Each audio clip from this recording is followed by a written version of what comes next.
Welcome to Doors to Hope and Healing, an inside look at the many facets of work that is happening at the Department of Children and Families, between our staff, the families we serve, and our community partners. My name is Jaqueline Ford. I have had the honor of working for the department for almost 30 years. And although I may be familiar with many of the topics we bring to you, I have invited experts in those fields to help us dispel the myths and misconceptions that can often be barriers to our work. Join us as we open our doors and invite you to have a seat at our table. Welcome to Doors to Hope and Healing, where we shine a light on the incredible work being done to strengthen families and communities. Today, we're diving into an important initiative that is transforming how we support families here in Connecticut, the Family First Plan. The plan builds on our state's commitment to keeping families together, reducing the need for foster care placements, and providing targeted, evidence-based prevention services. Joining me today is Dr. Sharon Davis, a leader in this effort, who will share her expertise and insight on how Family First is making a difference. Dr. Davis brings a wealth of knowledge from her role at the Department of Children and Families and will help us to understand how this plan aligns with Connecticut's broader goals for our families, the preservation of our families, equity, and community-based supports. Dr. Davis, thank you so much for being here with us on Doors to Hope and Healing. Before we get started, if you could just tell our viewers a little bit about yourself. Good afternoon, and thank you for having me. I am the director of the Family First Prevention Services Act. I'm responsible for implementing a statewide prevention services for the families and children in the state. Well, welcome. And I know, how long have you been with our department? Oh, I've been with the department a very short time. I actually started right after COVID in April of 2021. Wow. Joining us at such a difficult time for all of us. Yes. But you persevered, and I have the pleasure of being working together in the same division at work, so it's a pleasure to have you here. Thank you for having me. So we want to do an overview of what Family First is, because I think that when we get so enmeshed in our work, we forget that the community doesn't exactly understand what we're doing. And I think it's important for them to understand how amazing DCF is doing to strengthen families in Connecticut. So for our viewers who may not be familiar, can you give us a brief overview of the Connecticut's Family First Plan? Family First Prevention Services is part of public law, which was established back in 2018.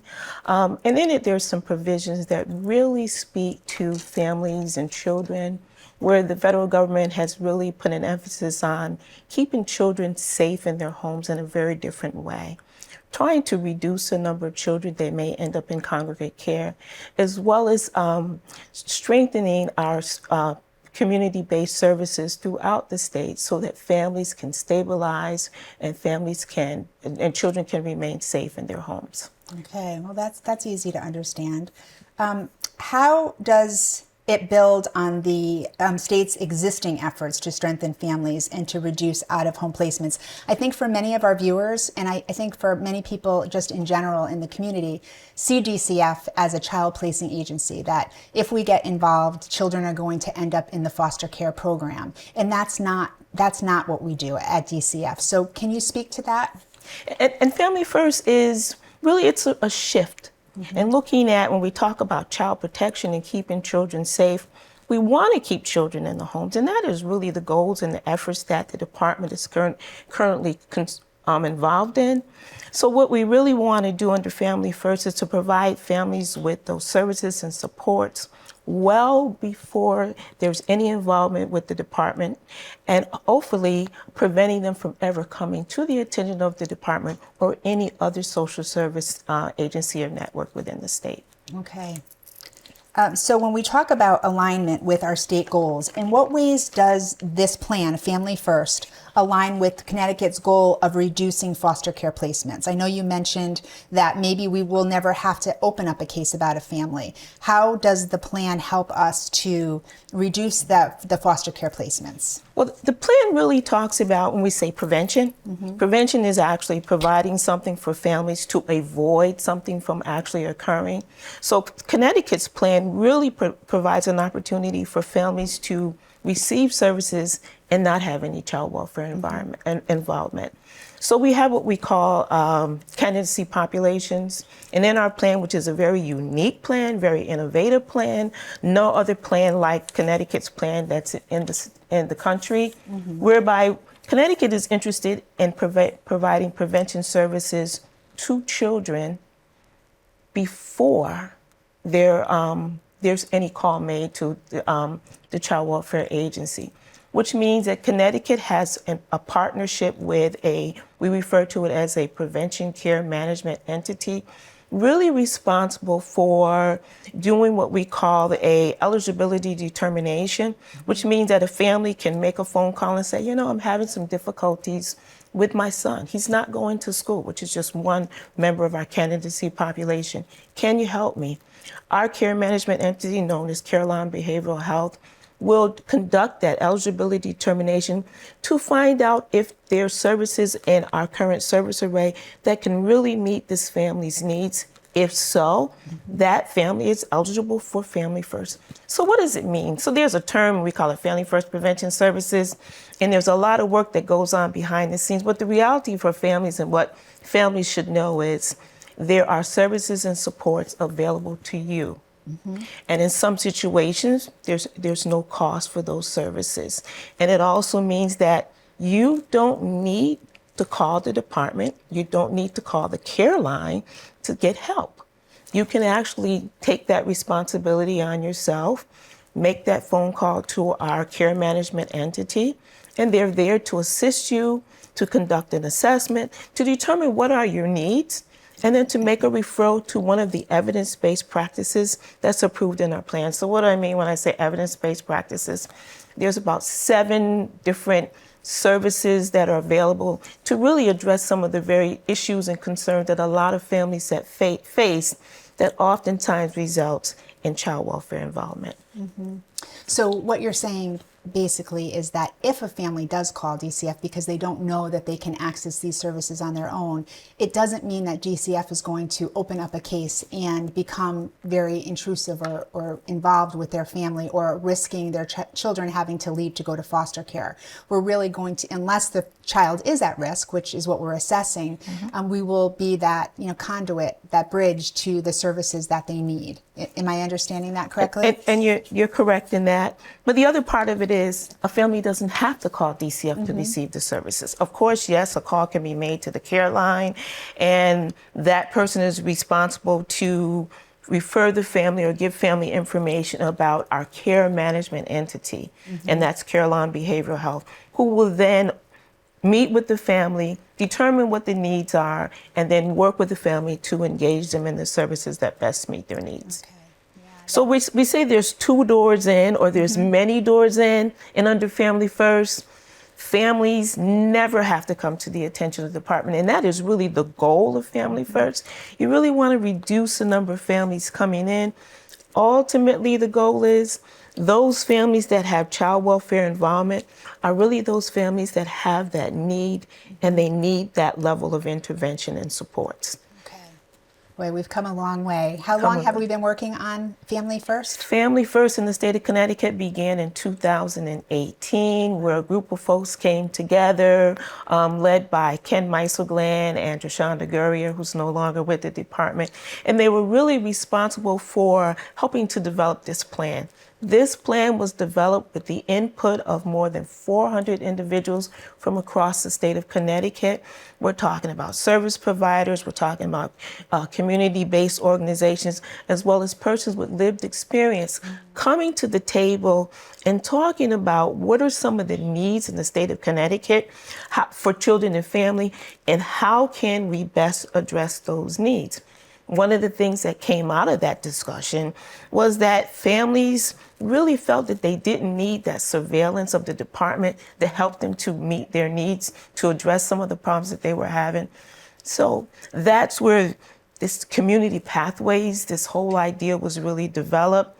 And the thinking was, well, let's get someone outside of the department, someone who has no involvement or attachment with the department, who can work with families independent of the department, and the department has no involvement, And we don't even know who those families are, which means families have the right to privacy and confidentiality while they address their issues and concerns. So that's also for our mandated reporters as well. So if a school professional has, a concern about a family need for resources, they don't necessarily have to call DCF to make that referral. They can go directly through the pathways that are developed and they can make that call themselves. That is very true. Of course, you're right. They have to make sure that the child is not at risk of harm, and then that they can refer the family directly to our community pathways, our care management entity, or they can call themselves and make that referral. Okay. So when we talk about the expansion of our evidence-based practices, and I know you've used that word a few times, which evidence-based programs are included in the plan? There's about 7. Okay. But I'll talk about 4 that are currently running, or we're on the cusp of getting them up and going. Okay. I think everyone's familiar with functional family therapy and multi-systemic therapy. Those are 2 evidence-based practices that the department has funded and used for many years. Coming this year, we're bringing on board parent-child interaction therapy, as well as brief strategic therapy. These are 2 evidence-based practices that have been offered or available in the state of Connecticut.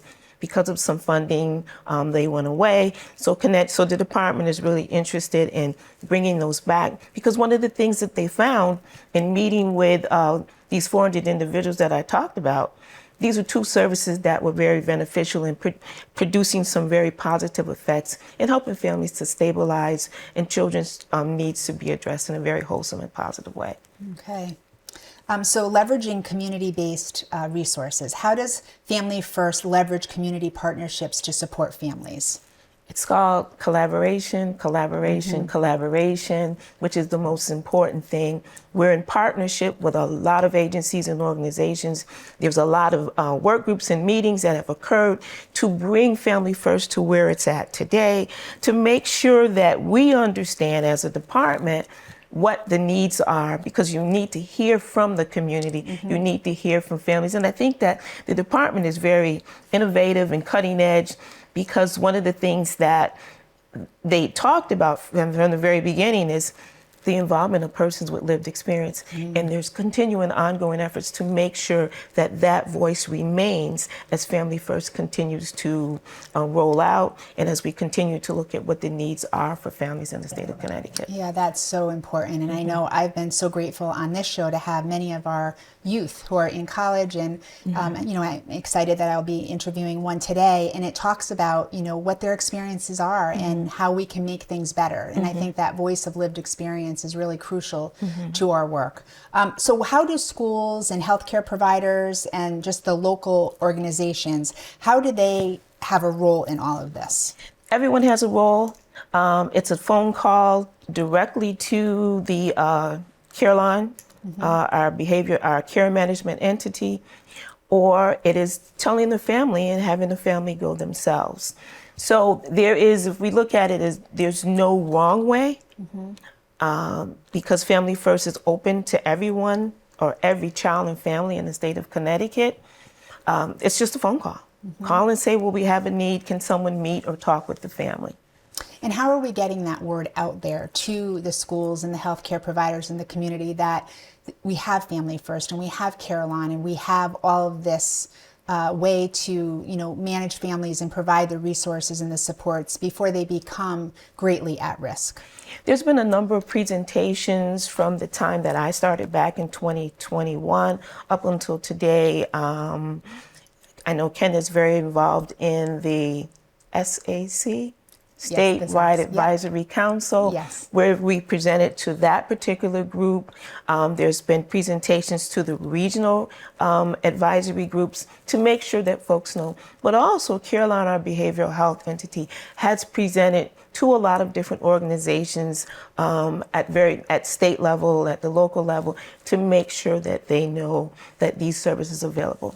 Of course, we know that more can be done. How do we reach those families in some of the more underserved communities? How do we reach families that are really not so much connected, or families that may not be involved with some of our community-based organizations? So we know that there's more that needs to be done. This is one great way to share that with families. And the other one is that we really have to focus on a little bit more public relations and just getting that word out, making sure that folks know. So I think that there's still work to be done. I think that we can be very creative in how we can share this with families, with individuals, with organizations. But also our greatest, if we can call it our greatest communicator, are going to be families. Families who've actually had the opportunity to take advantage of the services offered under Family First. And we have a few. Yeah, we have a few. the good voices for us, and again, through lived experience. Yes. We did have Ken on our show, and he talked about the mandated reporter training and how they're being informed of the roadmap, which is, a roadmap to tell you when you're driving through this journey with a family what supports are offered and where they can call, and I think that's such a valuable tool that we have, another way to get the word out there to the community. Yes. So how are we making sure that Family First is culturally connected to the families that we serve? So there's a mandate. There's a mandate in the state that all programs or services that are delivered are going to be very mindful of that cultural and that linguistic responsibilities. So when the request for proposals was sent out, that was really one question that was asked. Do you have a policy and a practice to make sure? And one of the things that we noticed is that there's a large Spanish-speaking population, and our proposals were very mindful of that and really making an effort, understanding the demographics in the community that they propose to serve, that there was staff on board who were able to staff that I should say look like them, staff that were able to really communicate in a way in which families can feel that they're being heard. So it was lifting that barrier and making it more accessible and successful too for our parents. So when we talk about a focus on equity and access, how does Family First address service gaps, or especially in those underserved communities? Because we know that we often have those gaps.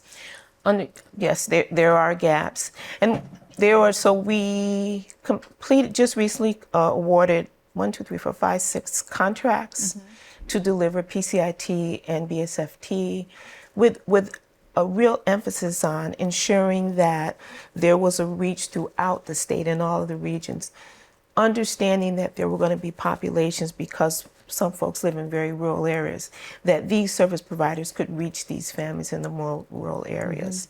So we know that not everyone can get into a service because of transportation, but these services that are currently in our plan are services that can be delivered to families in their homes or in places where families are most comfortable. So it's not a case of, well, you have to come to us. We'll actually come to you. How wonderful is that? And I think COVID has taught us, that we are able to meet people exactly where they're at. So what measures are in place to ensure the equity in servicing our families?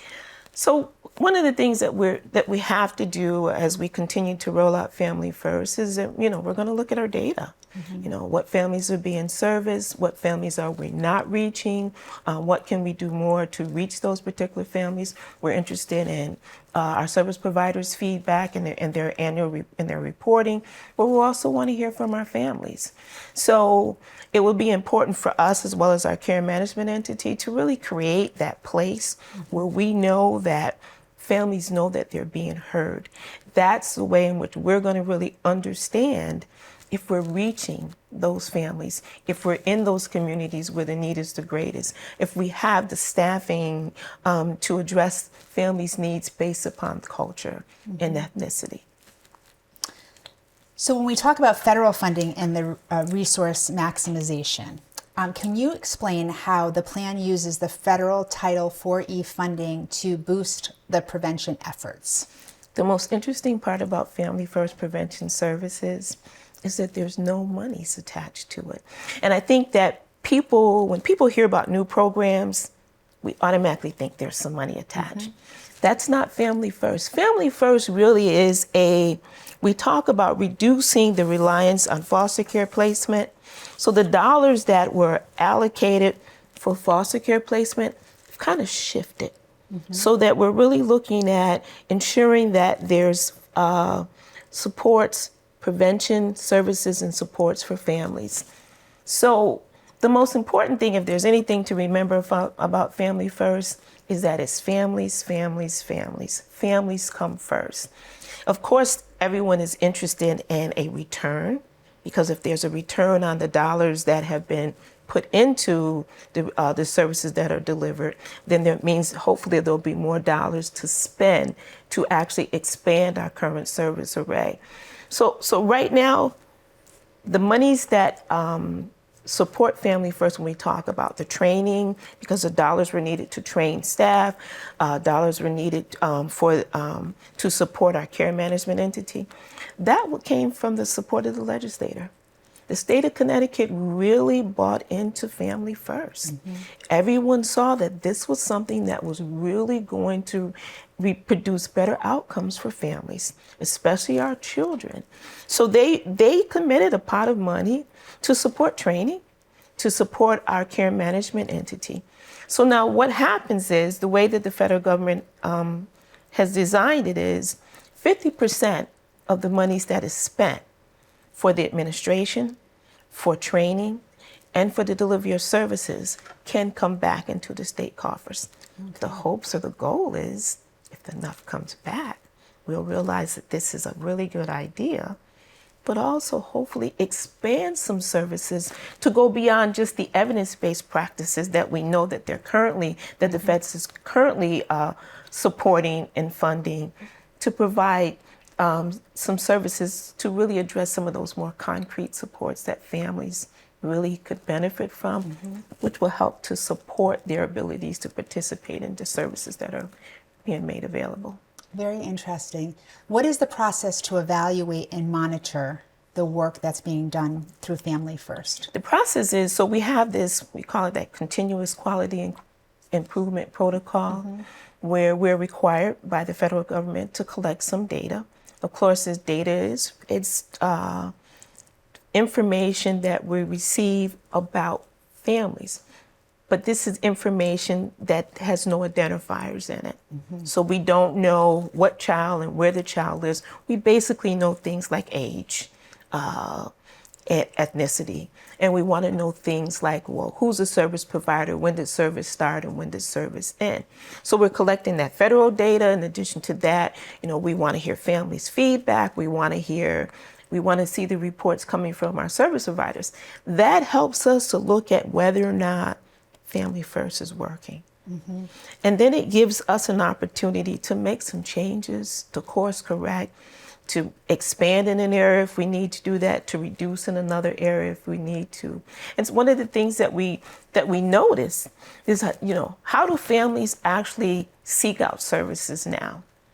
Families in the state of Connecticut are really proactive. They know what they need, and they know how to go and get it. Family First will only serve to support that, and then we can take that data, and that will inform how we can continue to build our plan to serve even more families in the way in which they would like to be served. So the data is really in favor of all of these efforts. It's really telling that story, that giving us a picture of exactly how it's working. Yes. So in what ways does Family First complement Connecticut's child welfare strategic plan? Family First is a part of Connecticut's child welfare strategic plan. Family First is a part of the overall prevention strategy for the state of Connecticut for children and families. Family First provides just a small portion of services that families can actually benefit from. But the ultimate goal, again, we want to reduce the number of children being removed from their homes and help to create that environment in which children can remain home safely. We're getting towards the end, and I know we have so much more that we can talk about. But what sets Family First apart from other child welfare initiatives? I've been with DCF for almost 33 years, and we've tried so many things, and I am so proud to be an employee of our agency because I see just all the growth of the department under all of our administrators, and now of course under Commissioner Jody Hill-Lilly. What sets this apart from other things that we may have tried? I think about that question and you say set apart. I don't think it's set apart. I think that Family First just helps to stand up the overall initiative and the strategy of the Department for Children and Families. I think that Family First helps to shine the light on what the department has been doing for your 35 years and for even longer, because the goal is to keep families together, to keep children safe. And that hasn't changed. Family First just says, we can do it. We can do it a little bit. We can do it another way. But this is only going to make the department even more successful. I think that's a perfect note to end on, because I couldn't agree with you more. Thank you for joining us today. Thank you for having me. Thank you for watching. If you would like more information about Family First, you can visit our website, and the email address is listed below. Thank you for watching.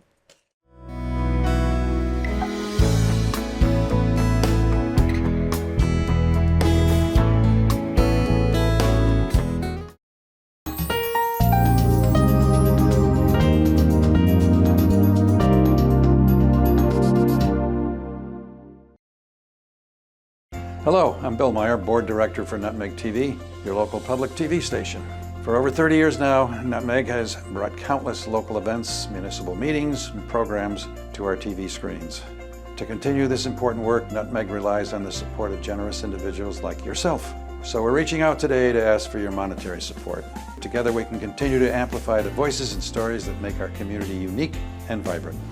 To make a donation, simply visit our website at nutmegtv.com or call the office at 860-321-7405 for assistance. Sometimes life just happens. Don't worry. Farmington Motorsports will get you back on the road and at a fair price. From towing to tires, emissions to transmissions. Our ASC certified techs do it all. Farmington Motorsports is a family-run business. We're a Napa Auto Center and AAA approved. We work on all makes and models, from preventative maintenance to major repairs. And every repair is backed by our 2-year, 24,000-mile nationwide warranty. When life happens to you, don't worry. Farmington Motorsports.